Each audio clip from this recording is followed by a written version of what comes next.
प्यारे बच्चों, good morning. Ninth class और प्लस वन क्लास के लिए हमने कंबाइन हमारे 3 लेक्चर लिए और 3 लेक्चर में हमने ये टॉपिक डिस्कस किया। टॉपिक हमारा चल रहा था एटॉमिक स्ट्रक्चर। टॉपिक हमारा चल रहा था एटॉमिक स्ट्रक्चर। अब एटॉमिक स्ट्रक्चर के अंदर हमने ये पढ़ लिया। क्या पढ़ लिया बेटा? फर्स्ट टॉपिक हमने पढ़ा कैथोड रे। Cathode ray. दूसरा जो टॉपिक था वो हमने पढ़ा बच्चों एनोड रे। एनोड रे। तीसरा जो टॉपिक था बेटा वो हमने कल डिस्कस कर रहे थे। टॉपिक का नाम था रेडियो एक्टिविटी। क्या नाम था बच्चों? Radio activity. इस टॉपिक के ऊपर हम डिस्कस कर रहे थे और ये टॉपिक के बारे में मैंने आपको थोड़ी सी बातें बताई थी। क्या होता है रेडियो एक्टिविटी बेटा? The spontaneous emission, automatic waves का निकलना, किसी भी फिक्स एलिमेंटों में से ऑटोमेटिक वेव्स का निकलना हमारे पास क्या कहलाता है? रेडियो एक्टिविटी कहलाता है।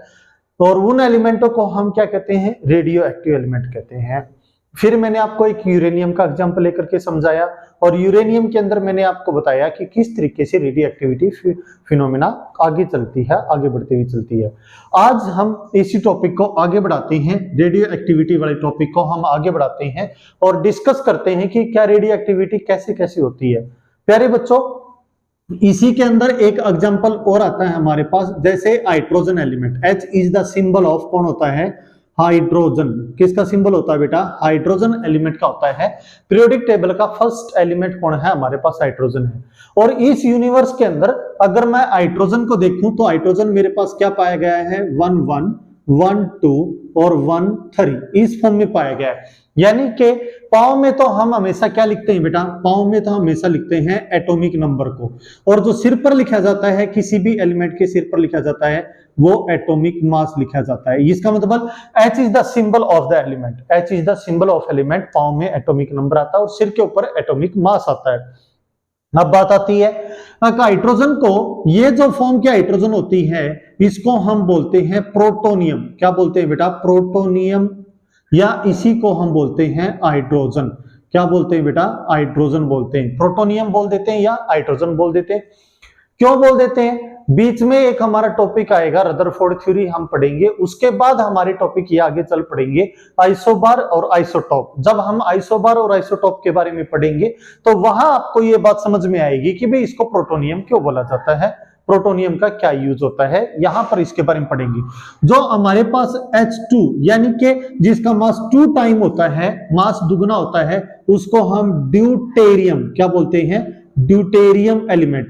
और जिनका जो मास होता है, जिनका मास 3 होता है, उसको हम बोलते हैं ट्रीटेरियम। क्या बोलते हैं बेटा? ट्रीटेरियम एलिमेंट। तो हमारे पास है अब क्या बन गया? हाइड्रोजन की 3 फॉर्म होती है। सिंपल हाइड्रोजन जिसको प्रोटोनियम आयन से भी जानते हैं, तो उसके बाद ड्यूटेरियम और ट्रीटेरियम। ये जो ड्यूटेरियम फॉर्म होती है या ट्रीटेरियम फॉर्म होती है, ये हाइड्रोजन की बहुत कम देखने को हमारे को मिलती है। और ये जो ड्यूटेरियम फॉर्म होती है और ये जो ट्रीटेरियम फॉर्म होती है, ये दोनों की दोनों जो फॉर्म है हाइड्रोजन की, क्या होती है बेटा? रेडियो एक्टिव एलिमेंट फॉर्म होती है। रेडियो एक्टिव क्या होती है? फॉर्म होती है। यानी कि इनके अंदर है जो ड्यूटेरियम फॉर्म है और जो ट्रीटेरियम फॉर्म है, ये रेडियो एक्टिविटी के अंदर हमारे को एग्जिस्ट करता हुआ दिखाई देता है, लाइज करता हुआ दिखाई देता है। यहां तक तो बात ठीक है, बट इनका इस रेडियो एक्टिविटी से क्या रिलेशन है? हम वो रिलेशन ढूंढना चाहते हैं और उसके ऊपर काम करते हैं। देखिए बेटा जी, यहां तक आप स्क्रीनशॉट लें, फिर हम आगे बढ़ते हैं। बहुत इंपॉर्टेंट बातों के ऊपर हम डिस्कस करते जा रहे हैं। एक एक टॉपिक को कोशिश कर रहे हैं कि इतना तो समझ के चले कि भाई अगर हमें कोई कंपटीशन की तैयारी करनी पड़े तो इजी हो जाए हमारे पास। हाइड्रोजन, प्रोटोनियम, ड्यूटेरियम और ट्रीटेरियम मास के ऊपर डिपेंडेबल होकर के इनके नाम रखे गए हैं। चलो ठीक है, अब हम आगे काम करते हैं हमारे पास। तो मैंने क्या देखा बेटा? मैंने क्या देखा, अगर मैं हाइड्रोजन की ड्यूटेरियम फॉर्म, हाइड्रोजन की कौन सी बेटा? ड्यूटेरियम फॉर्म, यानी कि जिसका मास 2 टाइम है, उसको हाइड्रोजन की ड्यूटेरियम फॉर्म के साथ ही क्या करवा दूं? रिएक्ट करवा दूं। ठीक है, हाइड्रोजन की ड्यूटेरियम फॉर्म को हाइड्रोजन की ड्यूटेरियम फॉर्म के साथ ही क्या करवा दूं? मैं रिएक्ट करवा दूं। कहने का मतलब क्या है? ड्यूटेरियम हाइड्रोजन के साथ अगर रिएक्ट करता है तो वो क्या बनाता है? क्या बनाता है बेटा? वो बनाता है हमारे पास हीलियम। क्या बनाता है? हीलियम फॉर्म कन्वर्ट करता है। और हीलियम फॉर्म कन्वर्ट करता है तो उसका मास हमारे पास कितना बन जाता है? ये दोनों ऐड हो जाते हैं, ऐड होते हैं। देखिए यहां एक बात निकल करके आती है। पहले वाला जो एग्जांपल हमने समझा वहां पर एक एलिमेंट टूट करके दो भागों में जा रहा था और यहां पर दो सेम एलिमेंट आपस में जुड़ करके एक एलिमेंट बना रहे हैं। इसका मतलब जो रेडियो एक्टिव फॉर्म होती है ना, वो हमारे पास देखिए यहां पर इस बात को भी आप समझने की कोशिश करें। जो रेडियो एक्टिव फॉर्म होती है ना, वो दो प्रकार से चलती है। या तो वो फ्यूजन के अंदर चलती है। किसके अंदर चलती है बेटा? फ्यूजन, FISSION, फ्यूजन में चलती है। या वो हमारे पास फ्यूजन में चलती है। किस में चलती है? फ्यूजन में चलती है। यानी कि फ्यूजन का मतलब होता है जब एक फॉर्म टूट करके आगे ड्राइव होती हो, जैसे यूरेनियम। फ्यूजन क्या होता है? आपस में फ्यूज हो जाते हैं, एक दूसरे के अंदर मिक्सअप होकर के एक ही फॉर्म क्रिएट करते हैं। तो यहां पर क्या हो रहा है, जो हाइड्रोजन की ड्यूटेरियम फॉर्म है, हाइड्रोजन की ड्यूटेरियम फॉर्म के साथ रिएक्ट करके हमारे को क्या बना रही है बेटा? हीलियम बना रही है, जिसका मास 2 और 4 में एग्जिस्ट कर रहा है। और यहां पर भी हमें क्या देखने को मिलता है? मैक्सिमम अमाउंट ऑफ यहां पर क्या क्रिएट होती है बेटा? एनर्जी। मैक्सिमम अमाउंट ऑफ यहां पर क्या क्रिएट होती है? एनर्जी क्रिएट होती है। ये जो सारी फॉर्म है ना, मैंने आपको क्यों लिखी? जो हमारे सन देवता हैं, जो सूर्य महाराज हैं सन, उसके अंदर ये काम, ये प्रोसेस हमारा चल रहा है। सन के अंदर से वेव्स निकलती हैं, एनर्जी क्रिएट होती है, हम उस एनर्जी को देख पा रहे हैं, जिसके ऊपर हमारा लिविंग नॉन लिविंग सोर्सेस सारा डिपेंडेबल है। और वो जो सन है, सन के अंदर ये फॉर्म चलन लग रही है बेटा, ठीक है? ये फॉर्म चल रही है, यानी कि ड्यूटेरियम हाइड्रोजन ड्यूटेरियम के साथ रिएक्ट कर करके हमारे को क्या बना रहा है? हीलियम बना रहा है। यहां एक आपसे इंपॉर्टेंट बात डिस्कस करूं मैं, तो अगर आपने चंद्रयान 2 मिशन के बारे में सुना है, जो इसरो ने लॉन्च किया है, चंद्रयान 1 लॉन्च किया, चंद्रयान 1 लॉन्च किया, तो उसका मेन टारगेट क्या था बेटा? कि आपने ये पता है कि जो सन है, सन के चारों तरफ हमारे क्या है? प्लेनेट्स हैं। कौन कौन है बेटा? प्लेनेट्स हैं। और थर्ड नंबर पर जो प्लेनेट है, जिसको हम क्या कहते हैं? अर्थ कहते हैं। थर्ड नंबर पर जो प्लेनेट है उसको अर्थ कहते हैं। और वो सन के चारों तरफ क्या होती है बेटा? मूव कर रही है। सन के चारों तरफ मूव कर रही है और मूव करते हुए अपना जो ऑर्बिट है उसको कंप्लीट कर रही है। इसी प्रकार जो अर्थ का जो ऑर्बिट है, अर्थ के ऑर्बिट में कौन चक्कर लगा रहा है बेटा? एक नेचुरल सैटेलाइट है। और नेचुरल सैटेलाइट का नाम कौन है बेटा? मून है। मून ये हमारे ना अर्थ के चारों तरफ अपना चक्कर कंप्लीट कर रहा है। इस मून के भी हमारे पास दो पोल है बेटा, नॉर्थ पोल और साउथ पोल। क्या है? नॉर्थ पोल और साउथ पोल। और जो ये अर्थ की लाइट की जो रिफ्लेक्शन है, वो केवल नॉर्थ पोल पर पड़ती है, साउथ पोल पर नहीं पड़ती। साउथ पोल पर कोई चमक ना होने की वजह से यहां पर जो साउथ पोल है ना मून का, यहां पर हमें बहुत ज्यादा मात्रा में क्या पाई जाने की संभावना बता रही है? आइस। आइस यहां पर बहुत ज्यादा पाई जाने की संभावना है। और इस आइस के अंदर ही साइंटिस्टों का अनुमान है। देखिए, जब तक हम है ना उस चीज को ना कवर नहीं कर लेते अच्छे से, उसको एक्सप्लेन नहीं कर सकते, जब तक है ना हम मे बी में बातें करते कि भी हो सकता है वहां पर हो सकता है। तो जो चंद्रयान 1 भी हमने लॉन्च किया, देखिए बहुत सारे कंट्रीज हैं जो मून तक पहुंचे, बट सोचने वाली बात है मून पर कहां पहुंचे? सारे के सारे जो मोस्ट ऑफ कंट्री है ना, वो नॉर्थ पोल पर पहुंचे हैं बेटा, साउथ पोल पर कोई नहीं पहुंचा है। बट इंडिया की जो सैटेलाइट लॉन्च हुए हैं, ये सैटेलाइट का मेन टारगेट है कि वो कहां जाएं? वो मून की साउथ पोल पर जाएं, वहां जाकर के सर्च करें कि वहां पर है ना क्या आइस है, क्या वहां पर पानी के कोई स्रोत है, पानी के सोर्सेज हैं वहां पर। और ये भी कहीं ना कहीं इसरो के साइंटिस्ट ना अनुमान लगा रहे हैं कि यहां पर इस आइस के अंदर हीलियम के पार्टिकल पाए जा सकते हैं। कौन से हीलियम बेटा? ये वाले हीलियम के पार्टिकल वहां पर पाए जा सकते हैं। कौन से? ये वाले हीलियम। ये वाले हीलियम इस आइस के अंदर हमें देखने की संभावना जताई गई है। किसने? इसरो के साइंटिस्टों ने। और क्या कहा है? अगर ये हीलियम वहां से 1 ग्राम अगर हीलियम यहां से हम ले आए, ठीक है, 1 ग्राम अगर हम यहां से हीलियम ले आते, कहां से? मून के साउथ पोल से, तो इस 1 ग्राम की जो पोटेंशियल है, इस 1 ग्राम की जो स्ट्रेंथ है, ये इतनी ज्यादा है कि इंडिया को बिना किसी फॉल्ट हुए 2 से 3 साल कॉन्टिन्यूसली इलेक्ट्रिसिटी ये दे सकती है। 1 ग्राम हीलियम, आप देखिए ना इसकी ताकत कितनी है। 1 ग्राम हीलियम विदाउट एनी रीजन ये 2 से 3 साल तक पूरे इंडिया को बिजली दे सकती है। क्या ये टारगेट हमारा कंप्लीट होगा या नहीं होगा? इस टारगेट के लिए हमने चंद्रयान 1 लॉन्च किया।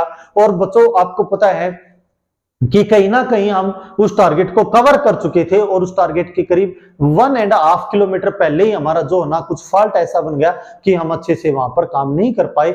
सो मेनी रीजंस हो सकते थे वहां पर, बट एक्चुअली जो रीजंस है ना वो साइंटिस्ट अभी तक उसको सर्च कर रहे हैं, कहीं ना कहीं उसके साथ कॉन्टेक्ट बनाने की कोशिश की जा रही है। अब हमने चंद्रयान 2 लॉन्च किया है 23 अगस्त को, 23 अगस्त को 41 डेज के बाद ये चंद्रयान 2 हमारा कहां पहुंच जाएगा, ये साउथ पोल पर पहुंच जाएगा। जिस पर्पज के लिए हमने भेजा वो पर्पज क्या है, यहां आइस के अंदर हीलियम की खोज करना, आइस के अंदर हीलियम की खोज करना। अगर इस टारगेट में हम सक्सेस होते हैं तो इसका मतलब कहीं ना कहीं पूरे वर्ल्ड के अंदर हमारी जो पहचान है ना वो एक बहुत बहुत ब्रिलियंट साइंटिस्टों में, एक अच्छे साइंटिस्टों के बीच में हमारी पहचान होने लग जाएगी कि इंडिया के अंदर बहुत मेहनती साइंटिस्ट हैं और वो अपने देश को ग्रोथ करने के लिए कुछ भी कर सकते हैं, देश की ग्रोथिंग के लिए वो कहीं तक भी जा सकते हैं।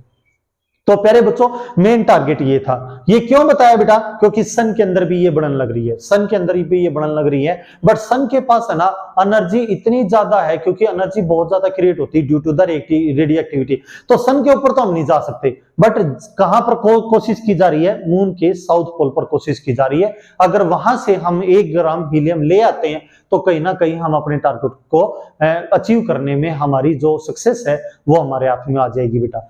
तो ये मेन काम था। तो प्यारे बच्चों क्या है रेडियो एक्टिविटी बेटा, रेडियो एक्टिविटी अपने आप किसी भी सोर्स से वेव्स का या रेडिएशंस का निकलना, किसी भी सोर्स से वेव्स का या रेडिएशंस का निकलना क्या कहलाता है, रेडियो एक्टिविटी कहते हैं, जिस फिनोमेना को रेडियो एक्टिविटी कहते हैं। और ये 2 प्रकार का होता है, फिजन और फ्यूजन, ठीक है। उसके बाद देखते हैं बेटा, सपोज करें आपने ये कोई रेडियो एक्टिव एलिमेंट ले लिया, सपोज करें आपने ये क्या ले लिया बेटा, कोई भी रेडियो एक्टिव बेटा, ठीक है, रेडियो एक्टिव क्या ले लिया बच्चों, आपने एलिमेंट ले लिया बेटा, ठीक है, रेडियो एक्टिव एलिमेंट ले लिया और इसके ऊपर एक न्यूट्रॉन पार्टिकल की, इसके ऊपर क्या कर दिया बेटा, एक न्यूट्रॉन पार्टिकल की आपने क्या कर दी, बम्बार्डमेंट कर दी। यही क्या था, हमने यूरेनियम के ऊपर भी एक न्यूट्रॉन पार्टिकल टकराया था। हुआ क्या, जैसे ये पार्टिकल इससे टकराता है तो ये एक्टिव हो जाता है और इसमें से ना वेव्स निकलनी स्टार्ट हो जाती हैं। क्या निकलनी स्टार्ट हो जाती हैं बेटा, वेव्स निकलनी स्टार्ट हो जाती हैं। और 3 प्रकार की, एवरेज में 3 प्रकार की वेव्स हमें देखने को मिली, और वो 3 प्रकार की वेव्स कौन कौन सी थी, that is alpha, beta and gamma. हमारे पास कौन कौन सी थी बेटा, alpha, beta and gamma, alpha, beta और गामा। ये जो ऐसे निशान लिखा है इसको हम बोलते हैं अल्फा, ALPHA, अल्फा, ठीक है बेटा। ऐसा जो निशान लिखा है इसको हम बीटा, BETA, बेटा नहीं बेटा, बीटा बोला जाता है। और इसको हम बोलते हैं गामा, GAMMA, गामा, ठीक है, प्रोनाउंसिएशन सही से करें, अल्फा, बीटा और गामा। ये 3 प्रकार की वेव्स हमें यहाँ पर देखने को मिलती हैं।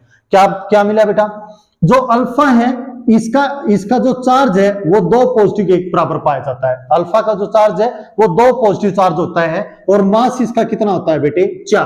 तो पहले मैंने क्या लिखा है बेटा, चार्ज लिखा है, उसके बाद मैंने क्या लिखा है, मास लिखा है। अगर 2 और 4 की अगर मैं बात करूं तो ये जो बातें हैं अपने को किस में पाई जाती हैं, हीलियम में पाई जाती है, रेडियो एक्टिव हीलियम में पाई जाती हैं। इसलिए अल्फा वेव्स का कंपैरिजन हम हीलियम एटम की तरह करते हैं, ठीक है ना।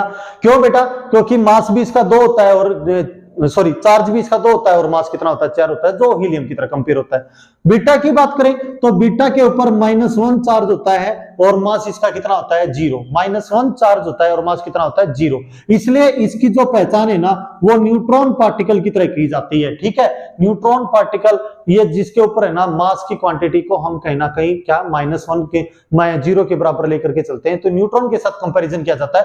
बट आने वाले समय में इसको ना न्यूट्रॉन के साथ कंपेयर ना करके सीधा हम बच्चों को बता देते हैं कि इसके ऊपर है ना, क्योंकि न्यूट्रॉन के ऊपर कोई चार्ज नहीं होता बट बीटा के ऊपर -1 चार्ज होता है, तो हम डायरेक्ट इसको याद करने की कोशिश करते हैं। इसी प्रकार गामा के ऊपर ना कोई चार्ज होता और ना ही कोई क्या होता, मास होता। गामा के ऊपर ना तो कोई चार्ज होता है और ना ही कोई मास होता है, ठीक है। आगे चलते हैं।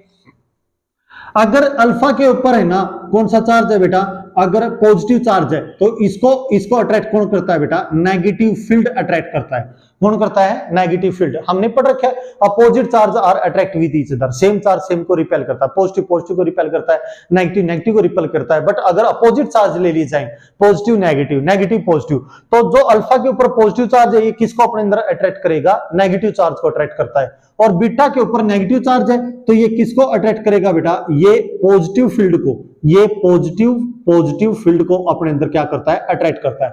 गामा के ऊपर ना कोई चार्ज होता और ना ही क्या होता, कोई मास होता, इसलिए इसको हम कहां पर चेक करने की कोशिश करते हैं बेटा, फोटोग्राफ। कहां पर बेटा, फोटोग्राफ प्लेट पर।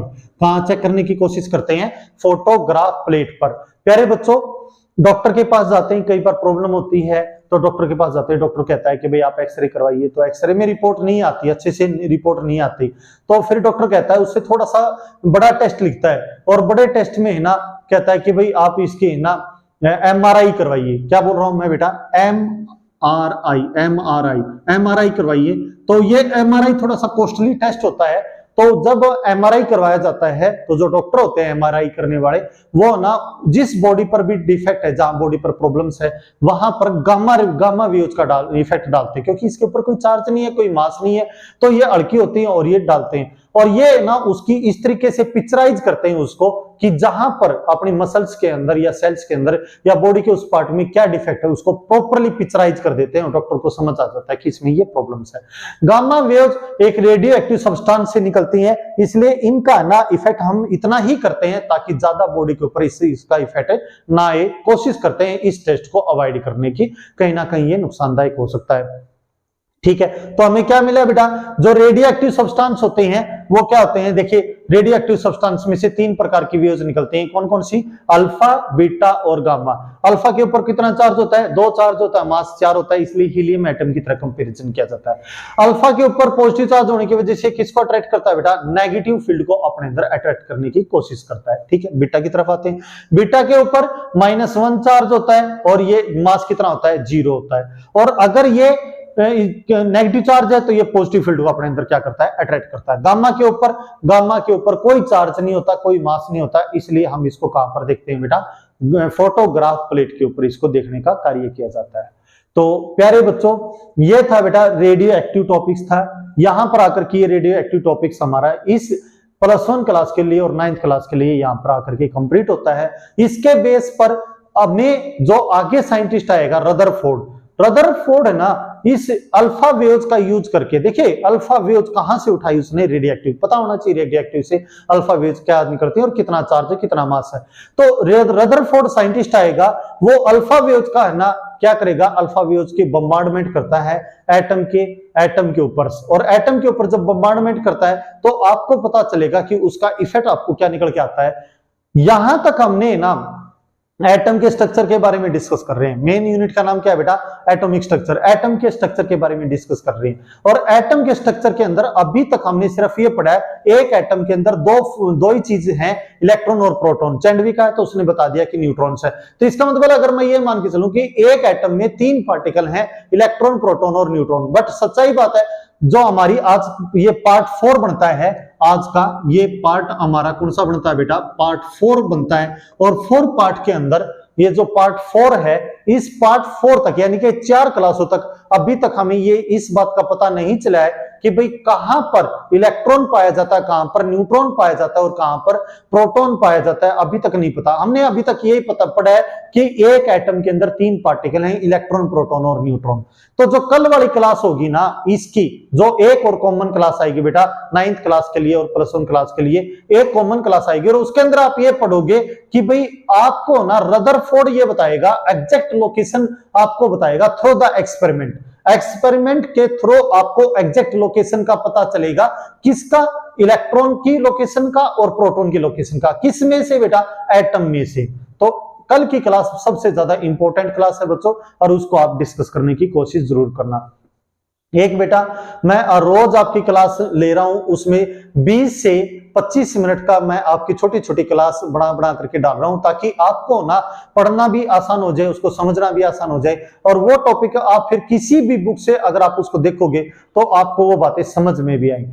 तो कम से कम बेटा 1 घंटा केमिस्ट्री को दो, 20 मिनट की क्लास आप यहां देखो, फिर 20 से 25 मिनट आप उन टॉपिकों को किताब से पढ़ने की कोशिश करो। सबसे इंपॉर्टेंट बात बेटा, अगर आपको कोई भी डाउट्स आता है तो आप मेरे को कमेंट्स कर सकते हैं, या फिर हम संडे को मंडे से सैटरडे तक की जितनी भी मैं क्लास लूंगा वो सैटरडे को मैं आपको टाइम बता दूंगा, और उस टाइम पर हम +1 की क्लास और 9th की क्लास को कंबाइन करके एक क्लास लेने का कोशिश करेंगे, या अलग अलग लेने की, जैसा भी पॉसिबल होगा हम अलग अलग लेने की कोशिश करेंगे, और उसमें ये समझाएंगे कि आपको कि ये सारी बातें हमारे पास कहां से आ रही हैं। तो आज के लिए इतना ही, आगे मिलते हैं बेटा नेक्स्ट क्लास में। आज क्लास 4th हुई है हमारी, 9th क्लास और +1 क्लास के लिए।